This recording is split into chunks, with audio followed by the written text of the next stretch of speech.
Bonsoir, Yannick Mallet, constellateur familial et psychanalyste dans le 12e arrondissement, à Paris et en Seine-et-Marne, et aussi médecin dans une ancienne vie.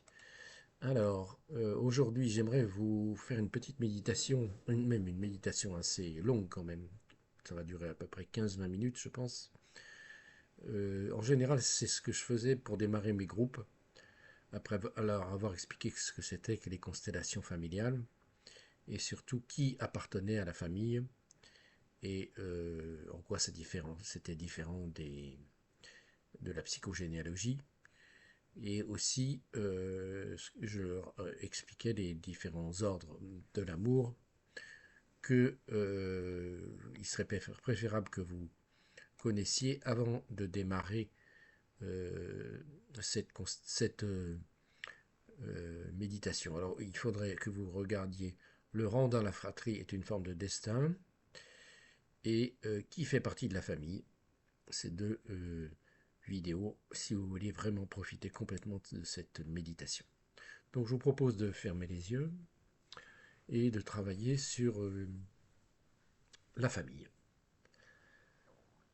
Alors, la famille, déjà, c'est vos frères, vos sœurs. Vous fermez les yeux, vous placez tout ce qui est avant vous, tous ceux qui sont venus avant vous sur votre droite, les morts comme les vivants. Vous savez qu'en constellation familiale, les morts sont aussi importants que les vivants, voire plus, surtout quand ils ont été mis de côté ou exclus ou oubliés. Et sur votre gauche, vous mettez tous ceux qui sont venus après. Et vous testez votre place, comme je l'ai fait dans cette vidéo sur le rang dans la fratrie est une forme de destin. Si vous êtes le numéro 3, par exemple, vous testez numéro 3, c'est une forme de perception sensorielle que vous devez avoir de vous-même. Est-ce que vous vous sentez bien sur cette place numéro 3? Si ce n'est pas le cas, vous vous décalez d'autant, 4, 5, 6. Et si c'est trop important, je vous conseille de revisionner la vidéo dont je vous parlais. Le rang dans la fratrie est une forme de destin.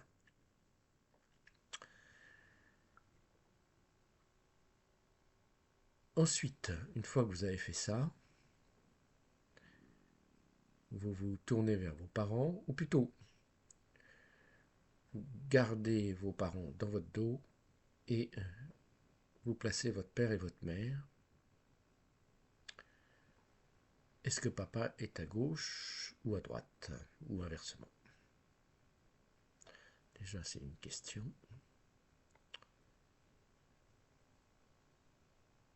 Est-ce que, une fois que vous avez fait ça, vous vous retournez et vous vous tournez vers vos parents et vous regardez vos parents et est-ce que il y a déjà un petit chouchou? Est-ce qu'il y en a un qui est préféré? Est-ce qu'il y en a un qui a été mis complètement de côté aussi?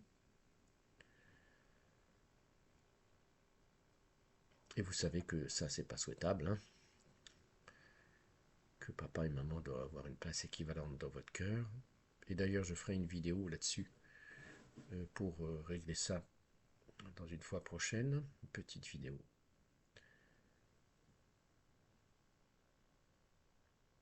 Vous placez leurs frères, leurs sœurs de chaque côté.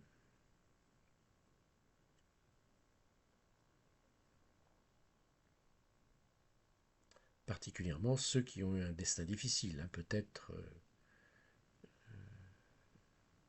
des oncles ou des tantes qui ont eu un destin difficile, ceux qui sont morts précocement, ceux qui ont disparu, ceux qui euh, sont morts brutalement,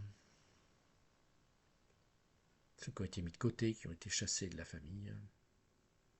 Tout cela, vous leur dites, je vous vois, vous faites partie de la famille. Et tout ce qui s'est passé entre vous ne me concerne pas. Ici, moi, je suis un enfant, je suis votre neveu ou votre nièce, et vous êtes mes oncles et tantes.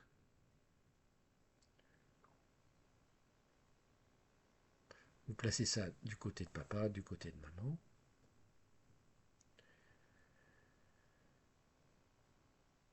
Et s'il y a un conflit entre papa et maman, vous pouvez leur dire aussi, Tout ce qui s'est passé entre vous ne me concerne pas. Ce sont des histoires de grands, d'adultes. Moi ici, je suis votre enfant et à partir d'aujourd'hui, je reprends ma place d'enfant et je vous laisse avec vos chagrins, vos colères, vos destins, vos dépits. Et à propos de dépit aussi, vous pouvez placer les précédentes relations de vos parents, même s'ils ne font pas partie de... Ils n'ont pas le même sang que vous. Ils se sont retirés, bon gré ou mal gré, du jeu pour que vous soyez là. Si ce n'était pas retiré, sans doute vous ne seriez pas là. Donc vous leur dites, vous faites partie de la famille. Aujourd'hui, je vous vois. Et tout ce qui s'est passé entre vous et papa ou entre vous et maman ne me concerne pas. Ce sont des histoires de grands. Ici, moi, je suis une enfant et j'ai rien à voir avec tout cela. Et s'il vous plaît, regardez-moi avec bienveillance, même moi et mes enfants, même si j'ai un destin plus léger que le vôtre.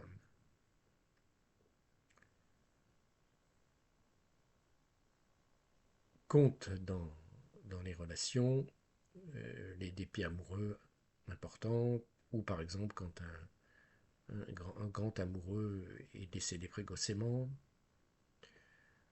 ou aussi toutes les relations où il y a eu une grossesse. À partir du moment où il y a une grossesse, ça impacte déjà votre rang dans la fratrie, en particulier s'il s'agit de votre mère, c'est encore plus important.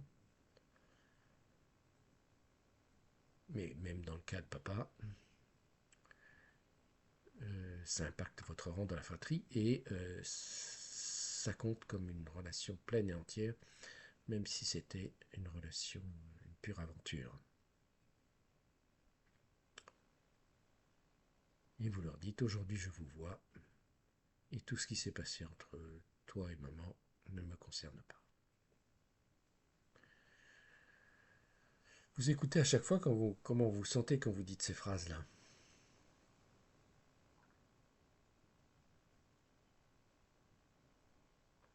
Puis vous remontez d'une génération encore, peut-être vous placez vos grands-parents de chaque côté, papa et maman de papa, papa et maman de maman.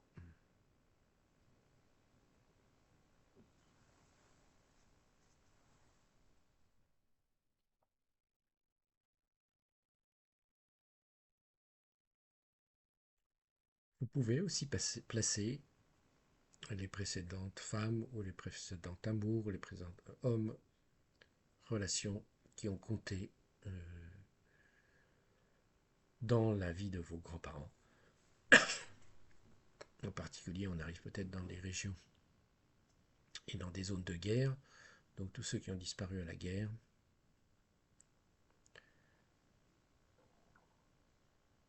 Évidemment aussi tous les enfants qui ont pu mourir dans ces périodes-là, qui sont donc vos grands-oncles, et vous êtes un grand-neveu, vous pouvez leur dire aujourd'hui je vous vois, vous faites partie de la famille, moi je vous vois, vous êtes ma grand-tante, vous êtes mon grand-oncle, et moi je suis votre petit-neveu ou votre petite-nièce. S'il vous plaît, regardez-moi avec bienveillance, même si j'ai un destin plus léger que le vôtre.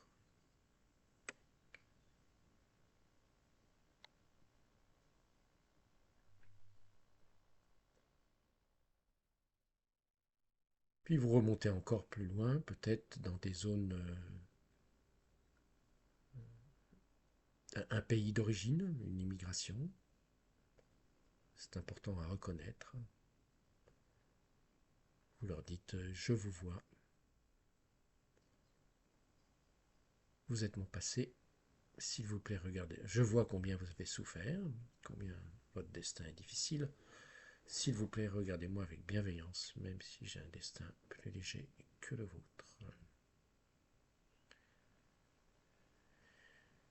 Et puis vous savez aussi que appartiennent à la famille tous ceux qui ont modifié en bien ou en mal le destin de votre propre famille.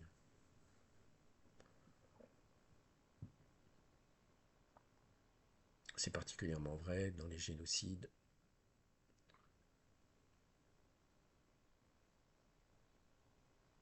qui ont pu en effet impacter profondément la vie de vos ancêtres, ou de vos parents, ou de vos arrière-grands-parents, ou de vos grands-parents.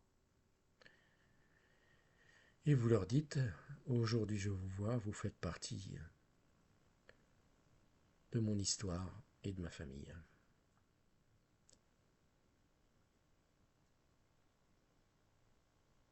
Que vous soyez descendant de victimes ou descendant de bourreaux.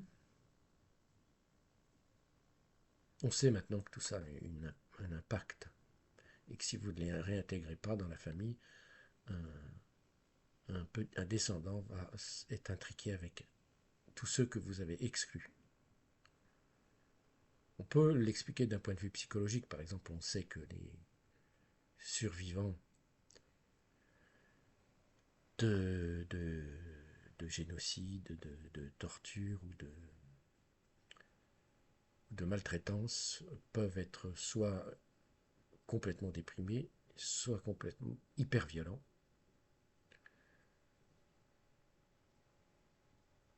Et donc ça se transmet à leurs enfants. Mais ici en constellation, c'est beaucoup plus que ça. Hein. Bien sûr, il y a l'aspect psychologique, mais il y a l'aspect spirituel. L'âme a voulu que les choses se passent comme ça. La grande âme a voulu que les choses se passent comme ça. Une forme de destin qui fait que les bourreaux et les victimes se rencontrent. Ça se voit particulièrement en constellation de groupe. Et c'est toujours très émouvant et très impressionnant. Et peut-être quand vous fermez les yeux, vous vous sentez encore un peu incomplet. Peut-être qu'il y a encore quelqu'un une âme qui cherche à rentrer dans la famille et qui frappe à la porte. Et vous, si c'est le cas, vous lui dites, tu es le bienvenu. Même si je ne sais pas qui tu es le bienvenu. S'il te plaît, dis-moi qui tu es. Peut-être c'est une sensation corporelle, peut-être c'est une image, peut-être c'est une émotion.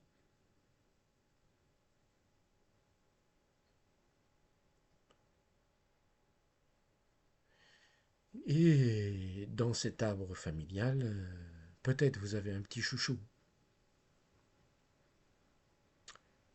Et en général, qui dit petit chouchou, dit amour aveugle.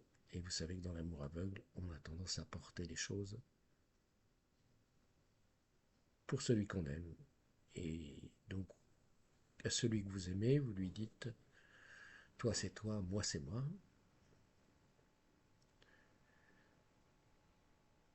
J'ai volontiers porté tout cela pour toi, par amour aveugle, mais tout cela ne m'appartient pas. À partir d'aujourd'hui, je reprends ma place d'enfant et je te laisse ce qui t'appartient, par respect pour toi et pour la grandeur de ton destin. Je te laisse ce qui t'appartient par respect pour toi et pour la grandeur de ton destin. Ça, c'est pour les personnes que vous aimez particulièrement. Peut-être vous avez quelqu'un que vous n'aimez pas. Sans raison ou avec raison, ça ne change pas le problème. Et vous lui dites, quoi qu'il se soit passé, entre nous, ou quoi qu'il se soit passé dans la famille, tu restes mon oncle ou mon grand-père. Et je te laisse ton destin. Je te laisse à tes responsabilités. Toi, c'est toi. Moi, c'est moi. Ici, moi, je suis une enfant. Et je te laisse à la grandeur de ton destin. Et à la grandeur de ta culpabilité.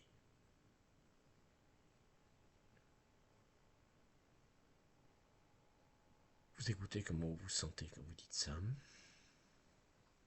Et quand vous voyez tout cet arbre généalogique, là, enfin plus que généalogique, je dirais tout cet arbre énergétique, émotionnel, mystique presque,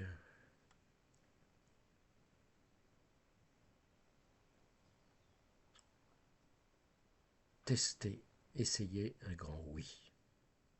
Oui, je prends la vie au prix que cela vous a coûté et au prix que cela me coûte. Je prends la vie au prix que cela vous a coûté et au prix que cela me coûte.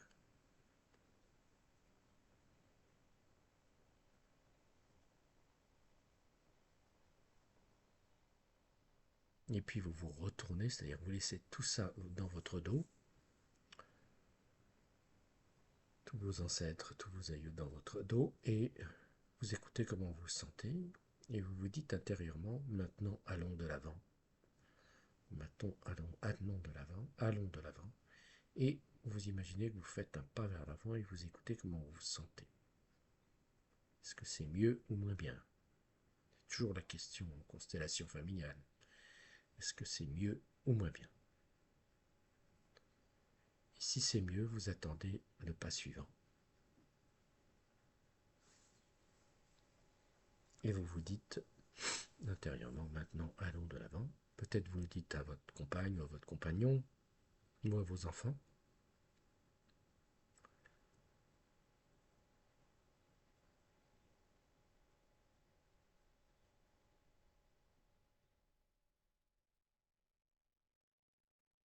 Maintenant allons de l'avant. Et vous laissez là aussi, si vous avez eu des enfants décédés ou des fausses couches ou des grossesses, vous les reconnaissez comme faisant partie de la famille. Pareil, aujourd'hui je vous vois. Ou même des précédentes relations, avant la relation que vous avez actuellement. Vous les laissez au passé. Vous leur dites, vous faites partie de ma famille, vous faites partie de mon passé. Mais le passé a le droit d'être terminé.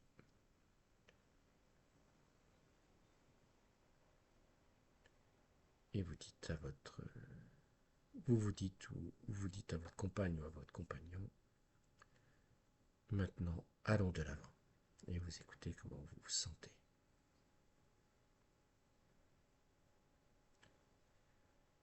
Si c'est mieux ou moins bien, et si vous pouvez faire le pas suivant. Sans effort, hein, c'est quelque chose qui ne dépend pas de votre ego, de votre moi.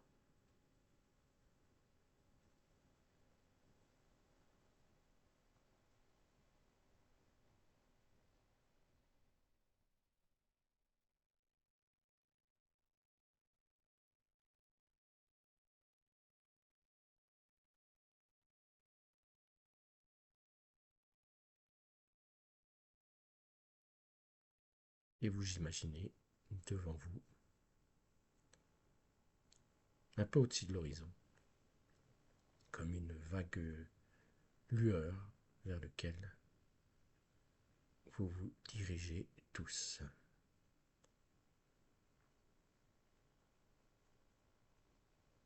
Avec calme, laissant le passé au passé et poussé vers l'avenir.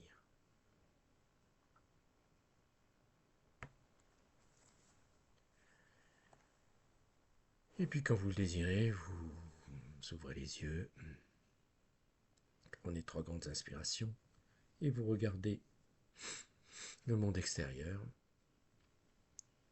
Écoutez comment vous vous sentez, si vous vous sentez mieux, s'il y a encore des choses du passé qui ne sont pas résolues dans ce cas-là, il faudra faire une constellation éventuellement.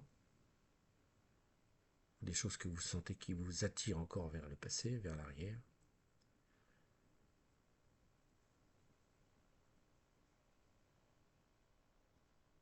Et vous regardez comment vous regardez le monde si vous le regardez de la même manière que quand vous êtes parti il y a une vingtaine de minutes en méditation. Voilà, je vous laisse avec ça et avec votre ressenti.